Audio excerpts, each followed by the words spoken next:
अनेक शब्दों के लिए एक शब्द क्या पढ़ने जा रहे हैं? तो अनेक शब्दों के लिए एक शब्द ये भी काफी इम्पोर्टेंट है और आपके जो व्याकरण है उसमें काफी जो है ये भी पूछे जाते हैं। ठीक है, तो चलिए बारी बारी से हम लोग इसको करते हैं। तो एक साइड रहेगा वाक्य और उसका संक्षेप में जो है माना क्या उसका अर्थ होता है ये दिया हुआ रहेगा। ठीक है, अनेक शब्दों के लिए एक शब्द का अर्थ होता है कि मतलब बड़ा सा वाक्य का एक छोटा संक्षेप में उसको हम लोग क्या अर्थ लगा सकते हैं। ठीक है, यही होता है इसका अर्थ। जैसे यहाँ पर कुछ उदाहरण हम आप लोगों को बता रहे हैं। जिसके चार भुजाएं हैं, अब समझिएगा, जिसके चार भुजाएं, भुजाएं मतलब होता है हाथ, भुजा मतलब क्या होता है? जिसको चार भुजा होंगे उसको क्या कहा जाएगा? चतुर्भुज कहा जाएगा। क्या कहा जाएगा? ठीक है, मतलब चार भुजाओं वाले को चतुर्भुज कहा जाता है। ये आप लोग को अगर परीक्षा में पूछेगा जिसके चार भुजाएं हो अर्थात वो क्या कहलाएगा? क्लियर हो गया? अगला हमारा शब्द है जिसे 10 आनन, आनन का अर्थ मुख होता है। आनन का अर्थ क्या होता है? मुख होता है, यानी पूरे सर होता है, पूरे सिर होता है। तो जिसको 10 को आनन होता है उसको क्या कहते हैं? दशानन कहते हैं, यानी कि रावण। दशानन किसको कहा गया है? रावण को कहा गया है। क्लियर हो गया सबको? अगला हमारा शब्द है वाक्य है जिसके समान द्वितीय न हो। द्वितीय का मतलब होता है दूसरा। द्वितीय मतलब क्या होता है?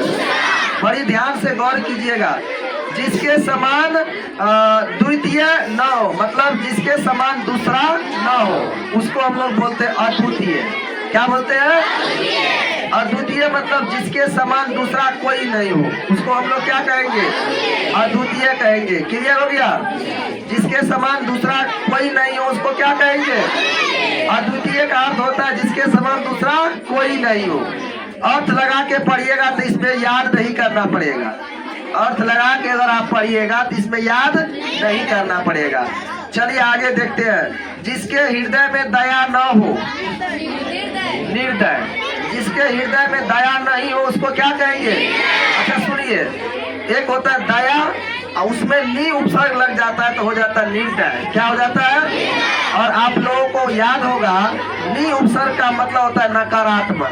नी उपसर्ग का मतलब क्या होता है? नकारात्मक। तो दया मतलब हो गया जिसके पास दया है। दया मतलब जिसके पास दया है। और निर्दय जिसके पास कोई दया नहीं है। तो इसका मतलब होगा जिसके हृदय में दया न हो उसको क्या कहा जाएगा? निर्दय कहा जाएगा। समझ में आ गया बढ़िया से? उसके बाद अगला शब्द हमारा है जिसके 2 पैर है। जिसके 2 पद है। पद मतलब पैर होता है। जिसके 2 पद है यानी कि 2 पैर है उसको द्विपद क्या कहा जाता है? द्वि मतलब 2 और पद मतलब पैर। तो द्विपद का अर्थ अगर आपको पूछे तो जिसका 2 पैर हो या 2 पद हो उसको क्या कहते हैं? द्विपद कहते हैं। आगे बढ़ जाए हम। अगला हमारा वाक्य है जिसका कोई नाथ न हो। आगू नाथ न पीछे पगहा। जिसका कोई नाथ न हो उसको हम लोग बोलते हैं अनाथ। अनाथ मतलब जिसका कोई मतलब आगे पीछे नहीं है उसको हम लोग क्या कहते हैं? अनाथ कहते हैं। आप लोगों को पता होना चाहिए हर एक शहर में अनाथ आश्रम सरकार खोले हैं। हर एक शहर में, बड़े बड़े शहर में अनाथ आश्रम खोले हुए हैं। और जो बच्चे अनाथ हैं, भटक गए हैं गाँव घर से या किसी कारण से कहीं पर खो गए हैं तो उसको जो है अनाथ आश्रम में आप पहुंचा सकते हैं। ये पुण्य का काम है। अनाथ आश्रम में उसका सारा देखभाल, पढ़ाना, खाना पीना, रखना, कपड़ा वस्त्र, भोजन पानी, दवा दारू जो भी उसका है, दारू नहीं, बिहार में दारू है, कहावत में आता है दवा दारू, लेकिन दारू बिहार में फिलहाल बंद है। तो ये सारा खर्च सरकार उठाते हैं। तो आप अगर उस व्यक्ति को अनाथ आश्रम पहुंचा देंगे तो ये भी आपके लिए क्या होगा? पुण्य का काम होगा। समझ में आ गया? चलिए उसके बाद आगे बढ़ते हैं। उसके बाद हमारे पास वाक्य है यानी जिसे ईश्वर या वेद में विश्वास न हो। जिसको ईश्वर या वेद में विश्वास नहीं हो उसको क्या कहते हैं? नास्तिक। समझ में आ गया बढ़िया से? उसके बाद है जिसे ईश्वर या वेद में विश्वास हो उसको कहते हैं आस्तिक। आस्तिक का मतलब होता है जिसको आस्था रहता है। आस्तिक मीन्स हम लोगों के पास आस्था है तब तो हम लोग सुबह को ईश्वर का ध्यान करते हैं, प्रार्थना करते हैं, वंदन करते हैं। अगर आस्था नहीं रहेगा तो हम लोग वंदन करेंगे ईश्वर का भक्ति करेंगे। तो जिसके पास वेद का ज्ञान हो, जो वेद को समझता हो, उसको हम लोग क्या कहते हैं? आस्तिक कहते हैं। जिसके पास कोई जो वेद को नहीं मानता हो, जो ईश्वर को नहीं मानता हो, उसको बोलते हैं नास्तिक। समझ में आ रही है बढ़िया से? उसके बाद हमारे पास अगला वाक्य है। अगला हमारे पास वाक्य है, जिस स्त्री का धव यानी पति मर गया है। अब देखिए, जिस स्त्री का पति मर गया है उसको क्या कहते हैं? आप लोग गाँव घर में सुने होंगे बोलचाल में, जिसका क्या कहते हैं? पति, जिसका पति मर जाता है उस महिला को क्या कहा जाता है? विधवा कहा जाता है। क्या कहा जाता है? अब उसके बाद है, जिसका जन्म अनु यानी पीछे हुआ हो। अनु का मतलब होता है पीछे। जिसका जन्म अनु मतलब पीछे हुआ हो, उसको क्या कहते हैं? अनुज। इसीलिए छोटा भाई को अनुज भी कहा जाता है। पता है आप लोगों को? छोटा भाई को अनुज कहा जाता है। क्या कहा जाता है? बहुत बढ़िया। इसके बाद हमारे पास शब्द वाक्य है, यश वाला। क्या है? यश वाला का मतलब होता है जिसको पूरे ख्याति प्राप्त हो, माना उसका प्रशंसा हो हर जगह, उसको हम लोग बोलते हैं यशस्वी। क्या बोलते हैं? जिसके पास यश हो उसको क्या कहते हैं? यशस्वी। तेज वाला, तेज वाला क्या कहते हैं? बहुत अच्छा। जो सब कुछ जानता है, सर्वज्ञ। सब कुछ जानने वाला को क्या कहते हैं? सर्वज्ञ कहते हैं। आप बाल ऐसे ऐसे करते रहिए, मजा लेते रहिए बाल का, है ना? 2 दिन के अंदर तुम्हारा बाल कटा हुआ रहेगा। अभी मजा ले लो ऐसे ऐसे करके। बड़ा आश्चर्य है। दिखाओ उसको एक बार वीडियो में, दिखाइए उसका बाल का स्टाइल। ये बाल का स्टाइल है, रहने दीजिए। हम शिक्षक है, हमारा बाल कोना रहेगा तो चलेगा, लेकिन आप लोग थोड़ा ठीक ठाक रखिए। हम पढ़ाते पढ़ाते हमारा बालों में सिटल होता है, परेशान रहते हैं। चलिए आगे बढ़ते हैं। अगला हमारा है, जो सब कुछ जानता है उसको सर्वज्ञ कहते हैं। जो बहुत जानता है उसको क्या कहते हैं? बहुज्ञ। क्या कहते हैं? बहुज्ञ। जब कहेंगे बोलने के लिए तब बोलना है, बात नहीं करिए बीच में। अगर समझना है, याद नहीं करना है, समझ करके पढ़ना है तो अपना ध्यान को पूरा कंसंट्रेट रखिए। ठीक है, आगे देखते हैं क्या है। अगला हमारे पास वाक्य है, बीता हुआ। बीता हुआ को अतीत कहते हैं। बीता हुआ क्या कहते हैं? आप लोग इतिहास में पढ़े होंगे, अतीत की घटना को इतिहास कहते हैं। बीते हुए बातों को जिस शास्त्र के द्वारा अध्ययन करते हैं वही इतिहास है। बीता हुआ को अतीत बोलते हैं। बीता हुआ क्या बोलते हैं? अतीत। बहुत बढ़िया। उसके बाद हमारे पास शब्द है, उसके बाद हमारे पास शब्द है, जो किए गए उपकारों को जानता यानी मानता है। जो किए गए उपकारों को जानता यानी मानता है, उसको क्या कहा जाता है? उसको कहा जाता है कृतज्ञ। क्या कहा जाता है? कृतज्ञ कहा जाता है। जो किए गए उपकारों को नहीं मानता है। आप लोग पहले बात कर लीजिए आपस में, तब हम पढ़ाएंगे। और हमारा भेजा खराब हुआ तो हम आपका भेजा खराब कर देंगे। अब कोई आपका जो है बचाने वाला नहीं आएगा। चलिए आगे बढ़ते हैं। जो किए गए उपकारों को नहीं मानता है उसको क्या कहते हैं? कृत धन्य। क्या कहते हैं? उसके बाद है, नहीं मरने वाला। नहीं मरने वाला को क्या बोलते हैं? अमर। नहीं मरने वाला को अमर। इसमें कोई अमर भी है क्या? सब मरेगा आज नहीं कल। ठीक है, नहीं मरने वाला क्या कहते हैं? अमर। अ मतलब नहीं, मर मतलब मरना। देखिए अर्थ लगा कैसे याद किया जाएगा। अ मतलब नहीं, अ एक उपसर्ग है। अब मर क्या है? एक शब्द है। मर मतलब मरना। जो नहीं मरा उसको क्या कहेंगे? अमर। याद हो गया। नहीं मरने वाला को अमर कहते हैं। जो किसी की ओर से है, जो किसी की ओर से है, प्रतिनिधि, उसको क्या कहते हैं? प्रतिनिधि। गिरा हुआ। गिरा हुआ का मतलब क्या होता है? पतित। निर्लज पतित के नाम सुना है? कहते कते गिरल इंसान है, नहीं कहता है घर में कनियो प्रतिष्ठा नहीं है, कनियो इज्जत नहीं है, पास में पतित है, ये क्या है, इसीलिए कहते हैं गिरा हुआ को पतित। इसके बाद देखिए अगला हमारे पास शब्द है जो बहुत बोलता है, वाचाल। बहुत बोलने वाला क्या कहेंगे, वाचाल। इसमें कौन कौन बहुत बोलते हैं, आप वाचाल है तब। चलिए आगे देखते हैं, एगो इधर वाचाल है ना, बहुत बोलने वाली है ये, इधर एगो वाचाल है, बहुत बोलने वाला। अब है कठिनाइयों से समझने योग्य, कठिनाइयों से समझने योग्य को बोलते हैं दुर्बोध। क्या बोलते हैं, दुर्बोध। उसके बाद है आगे होने वाला, आगे होने वाला को भावी कहते हैं। क्या कहते हैं, भावी। आगे होने वाला क्या कहते हैं, भावी। सब कुछ भक्षण करने वाला, सर्वभक्षी।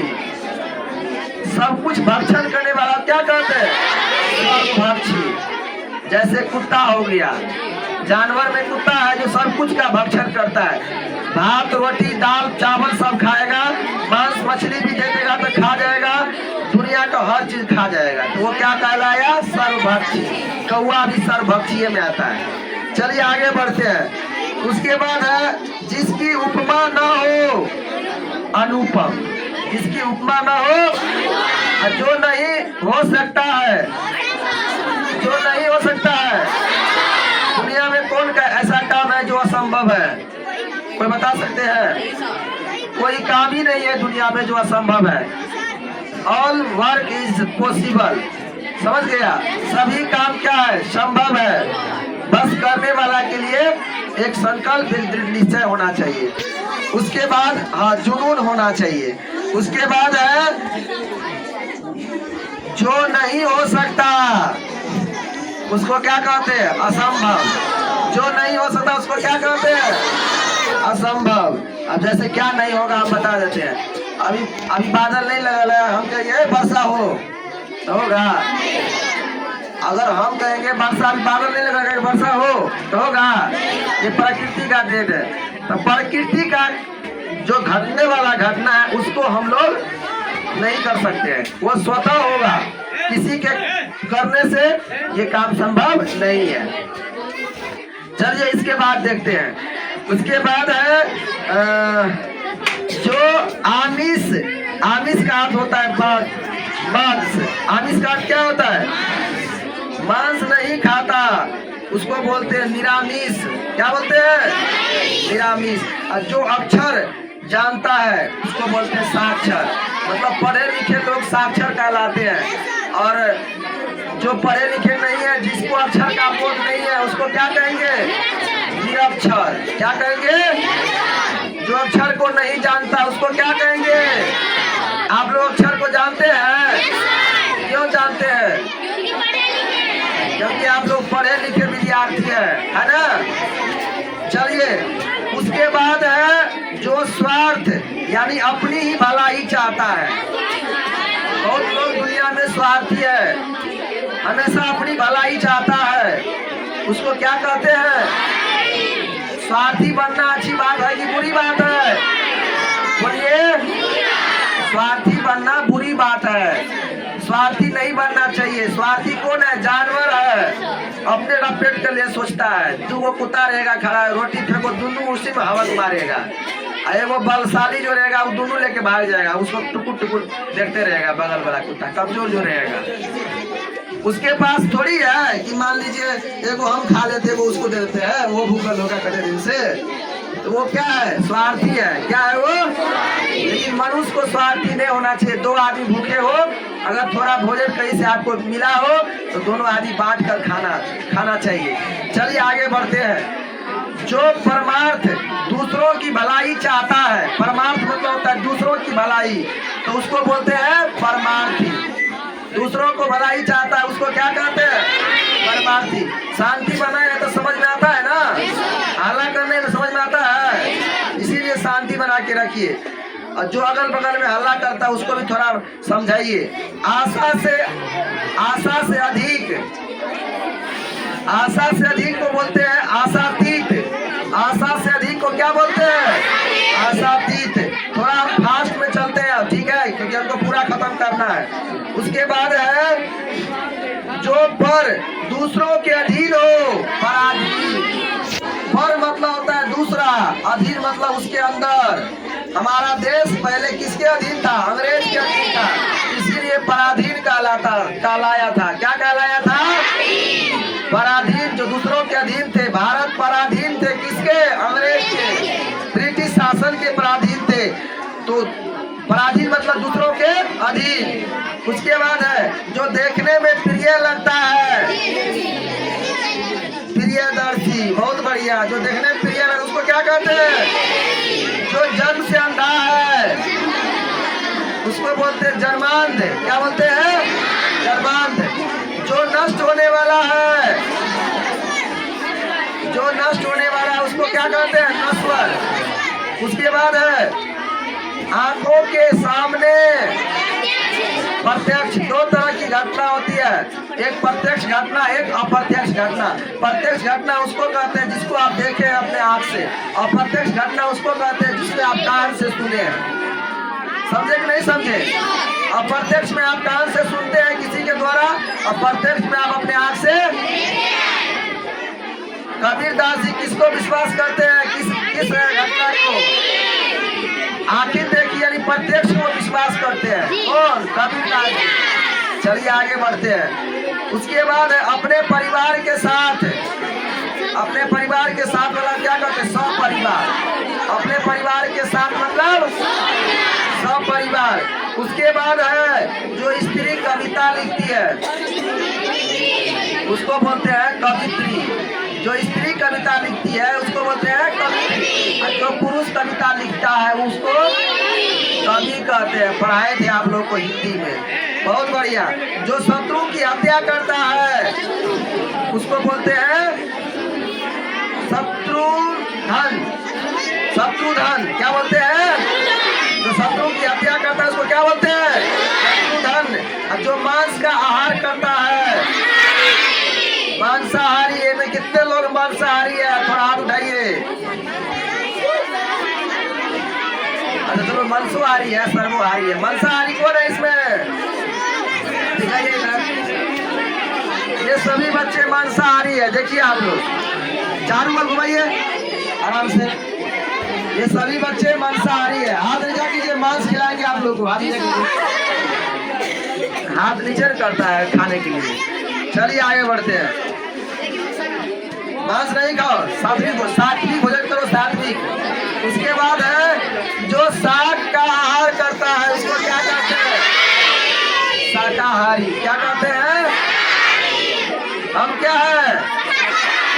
शाकाहारी है। चलिए आगे बढ़ते हैं। पहले क्या थे? पहले सर्वाहारी थे। आगे बढ़ते हैं। चलिए आगे देखते हैं। बहुत बोलता है, देखता है, वाचाल। वाचाल है ये। चलिए आगे बढ़ते हैं। उसके बाद है जो फल का आहार करता है, फलाहारी। जरा आप लोग पबनी त्योहार करते हैं तो फलाहार करते हैं ना, फल खाते हैं उस दिन। चलिए, जो विज्ञान जानता है, वैज्ञानिक। वैज्ञानिक मतलब विज्ञान को जानने वाला। कौन कौन वैज्ञानिक बनेगा इसमें? कौन कौन वैज्ञानिक बनेगा? बहुत अच्छा है। चलिए एक बार जोरदार ताली इनके लिए। तालियों ने बजाओ ना, हौसला बढ़ाओ ना सब। जो व्याकरण जानता है उसको बोलते हैं व्याकरण। बेचने वाला, बेचने वाला को विक्रेता बोलते हैं। क्या बोलते हैं? विक्रेता। और खरीदने वाला क्या बोलते हैं? क्रेता। एक होता है विक्रेता, एक होता है क्रेता। तो बेचने वाला को विक्रेता और खरीदने वाला को याद होगा। चलिए आगे बढ़ते हैं। बहुत सा बेचना, बहुत सा विक्रेता। खरीदना, खाओ में खो है तो क्रेता। ठीक है, कनिया दिमाग लगाना पड़ेगा। उसके बाद है जो लोक में संभव न हो, अलौकिक। जो मन को हर ले, मनोहर। जो मन को हर ले। बहुत बढ़िया। इसके बाद अगला है शक्ति के अनुसार, यथाशक्ति। ग्राम का रहने वाला ग्रामीण, ग्राम का रहने वाला को ग्रामीण, नगर का रहने वाला नागरिक।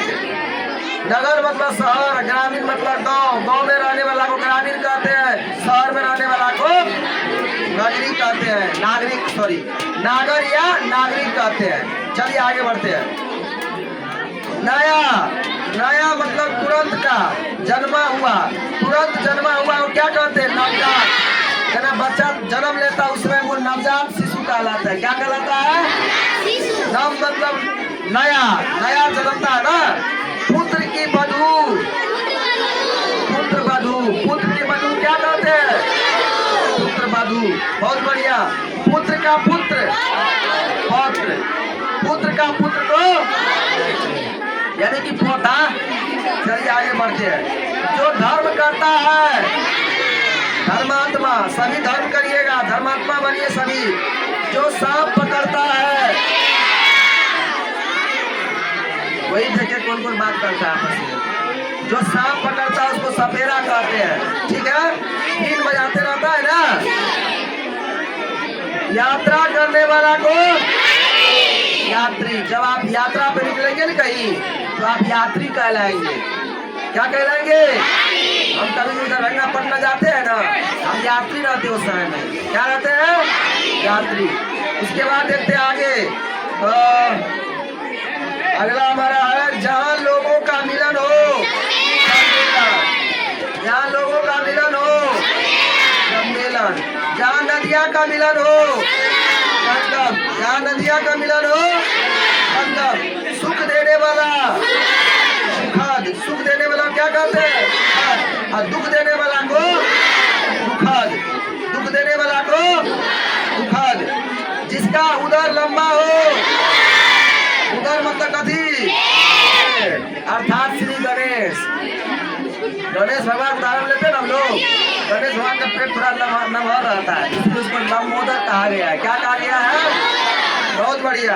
उसके बाद है जिस पुरुष की स्त्री मर गई है, इसको विदुर कहते हैं। विदुर क्या बोलते हैं? जो पीने योग्य हो, पीने योग्य वाले क्या कहते हैं? मरण तक आमरण। मरण तक को क्या कहते हैं? आमरण।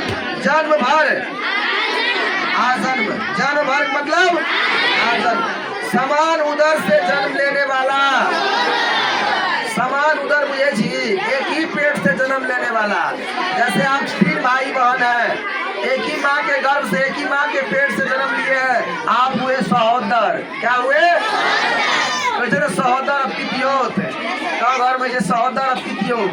जेना अपना चाचा का बेटा छे, अहाँ के तो पितियोत भाई, पीति के बेटा छे नु, अपन भाई छे तो सहोदर। समझलिए? सहोदर मतलब है एक ही मतलब उदर से जन्म लेने वाला, उसको क्या बोलते हैं? सहोदर। चलिए उसके बाद है कम बोलने वाला, हितभाषी कहलाता है। कम बोलने वाला क्या कहलाता है? और जो नाचता है,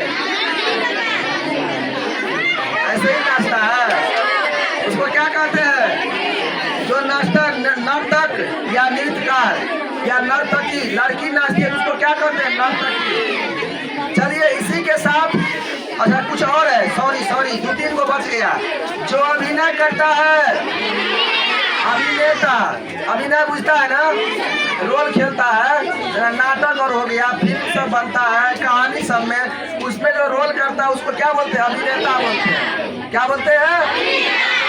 लड़का है तो अभिनेता, लड़की है तो अभिनेत्री। पढ़ने योग्य, पठनीय, पढ़ने योग्य मतलब, और दर्शन के योग्य, दर्शनीय, दर्शन के योग मीन्स। तो कैसा लगा आज का क्लास?